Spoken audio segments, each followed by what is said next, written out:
Thank you so much for the invitation here, but also for the opportunity to present this in regards to Rwanda.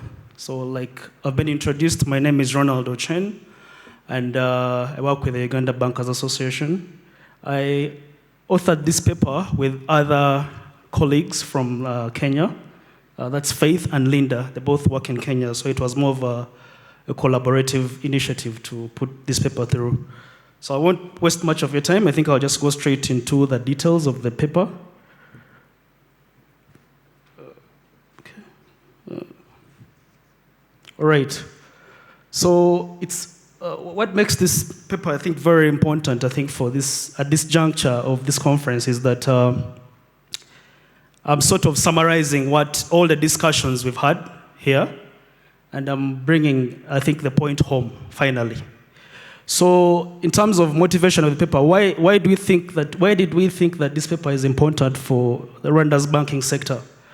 So, one is that the statistics from the FinCorp survey of 2024 highlight that 96% of the adults in Rwanda are now financially included. And a very critical component of that is digital financial inclusion, rising from 30% to 73% as of 2024. So I had someone in the audience questioning the numbers, but all these figures speak for themselves. And I think Rwanda is financially included, and we have a big number of adults actually in that space.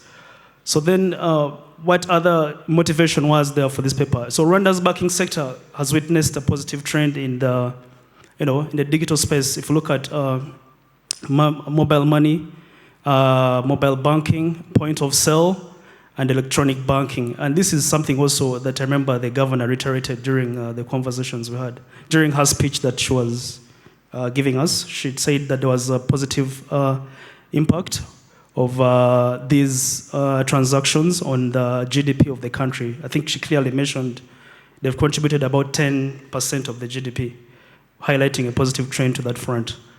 So the other one was the regulatory environment, again, and the policy environment by the regulators, but also if you look at the establishment of the National Payment Systems Act, the financial inclusion strategy. So these give a clear direction towards embracing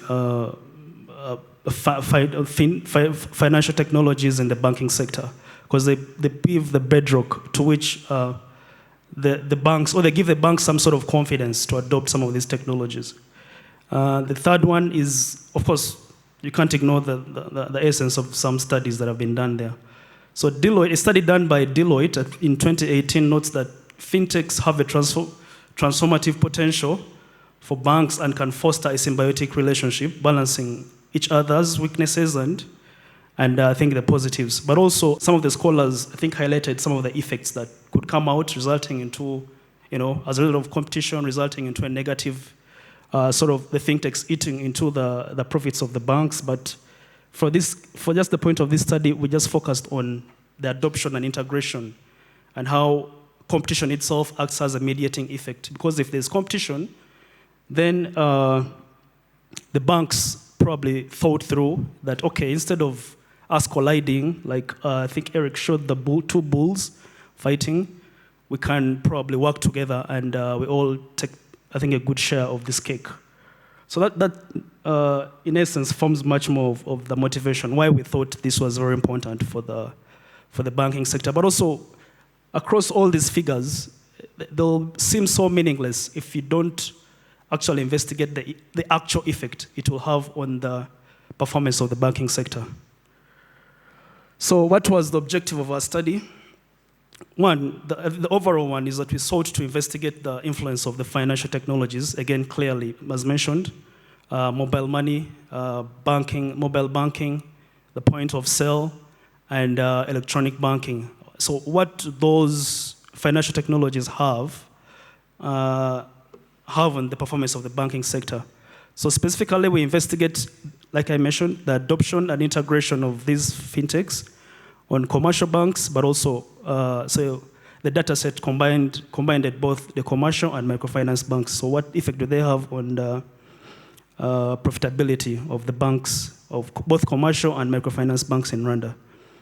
So that brings us to the central question that we hence focused on was how competition acts as a mediating factor between banks and fintechs, which is driving adoption and reshaping the credit market dynamics in Rwanda. So in other words, we aim to investigate the effect that the adoption and integration of these technologies, the mobile money, mobile banking, point of sale, and electronic banking, will have on the profitability of the banks. And in this regard, we focused, the key indicator we focused on was returns on assets for banks, because this has been widely used by very many scholars. I saw Eric touched on net interest margins, but for the case of this study, it just touches that critical component. And I know that a number of banks, when they're assessing their profitability, that indicator ranks so high in terms of their assessing their performance for the year. So to do that, of course, there was collection of data from bank, and the data we used here was bank-specific level data. So you get bank for all the banks, data from all the banks in Rwanda, both commercial and microfinance, but also other macro indicators which were used as control variables, and these were got from the National Bank of Rwanda, from the website. So to do this, we used a model. I'm going to spare you really much more about the modeling and what, but it's called a panel, OLS model, and in specific, it's a two-way fixed effects model. So the benefit, for your benefit, is that because you'd question, we have very few banks and probably the scope of the data was small. So this model really supports giving conclusive or findings that we can trust that these are really the actual findings for the banking sector in Rwanda. So the model supports a smaller sample, in other words, and it has been used by so many scholars, but also vindicated by a number of scholars as well. So, but I think, and importantly, we also had to do a case study review of the regulatory environment in Rwanda, just to see what are the gaps, and also compare that with Kenya and Uganda, who at least have scored a bit well in terms of in this space. And so we'll see some of those lessons. So this is the model, the output of the model that we carried out. And from the model, maybe just to step back a bit, the dependent variable is returns on assets. And then the independent variable is the fintech index. So there was another model which was again used to build this fintech index for Rwanda. And this model and the fintech index basically has the other variables that I talk about in terms of mobile money, internet banking, electronic banking, and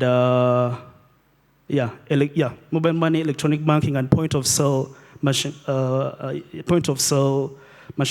So we integrated the value in terms of the earnings that came through from these key components or indicators, and used that to develop an index for Rwanda as a sort of a quasi-index that Rwanda could use for a fintech index, just to give us an actual impact on what the fintech adoption of those technologies actually have on Rwanda's banking sector.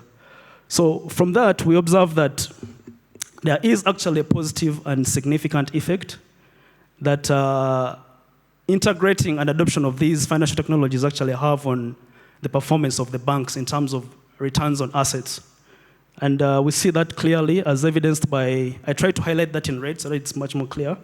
So there's almost a very, almost 90-something%, of those, of adopting of those technologies actually contributes to the performance of the financial sector, but looking at just that component of returns of assets.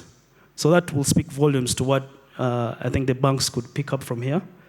But also including other, of course, we had to include other bank-specific indicators like the cost-to-income ratio, which showed sort of a reduction, which was clearly, anticipated that if the costs of the banks are rising, of course the income ratio will have to drop. But then it has a negative effect on the bank's returns on assets, which was also clear and I think well expected.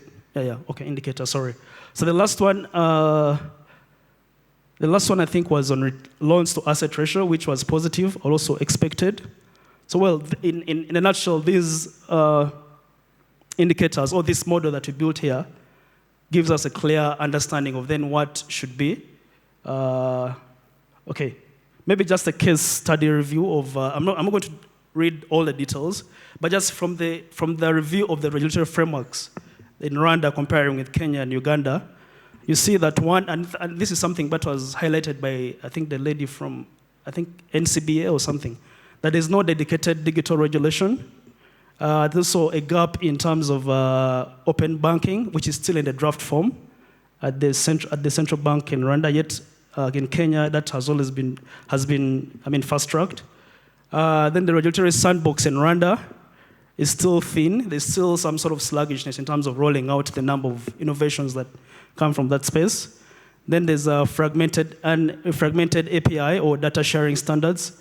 Consumer protection specifics are missing for partnerships.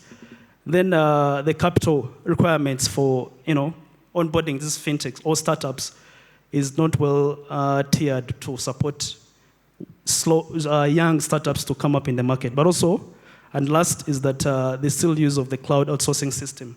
So I'll not delve into much of the details, but just those are some of the gaps from the regulatory purview. So then this is the last slide. Some of the practical and policy implications that I think banks and regulators could pick from, and other stakeholders in the policy space. So one is that both the banks and microfinance should, of course, by default, they should enhance the use of these online platforms, but also leverage data that they have to innovate in terms of products, machine learning and blockchain to create products and services for their clients or segmented clients that they deal with. The second one, of course, investing more in technology because it's been proven that it has a positive effect on the returns on assets of the banks. But also from the policy side, the central bank, of course, should, I think, fast-track some of those regulatory gaps that they have.